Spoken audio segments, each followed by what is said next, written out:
Hi guys, welcome back to my channel Success Trade Research.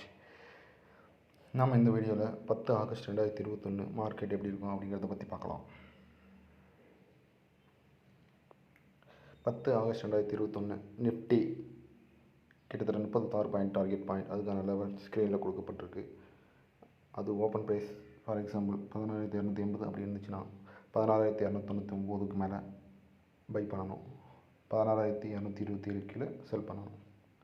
அதுக்கான target and stop loss ஸ்க்ரீனில் கொடுக்கப்பட்டிருக்கு.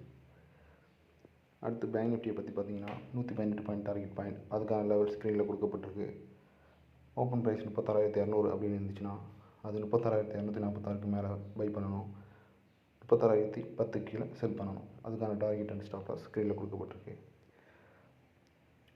9 August 2021 market எப்படி முடிஞ்சிச்சு அப்படிங்கிறத பற்றி பார்த்தோம்னா, first Nifty upside break out பண்ணி அதுக்கான டார்கெட் ஃபிக்ஸ் பண்ணிடுச்சு.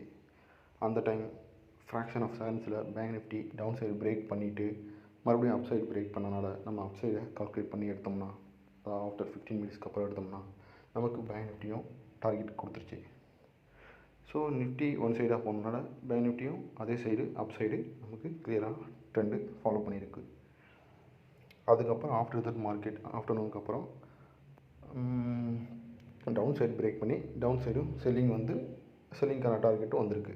அது டவுன் சைடு செல்லிங் எந்த இடத்துல எந்த பாயிண்ட்டை பிரேக் பண்ணால் செல் ஆகும் அப்படிங்கிறதுலாம் நம்ம அடுத்தடுத்த வீடியோக்களை பார்க்கலாம். உங்களுக்கு அப்படி எதுவும் இடையில டவுட் இருந்துச்சு அப்படின்னா நீங்கள் தாராளமாக கமெண்ட் பண்ணுங்கள், நான் அதுக்கான ஆன்சர் ரிப்ளை பண்ணுறேன்.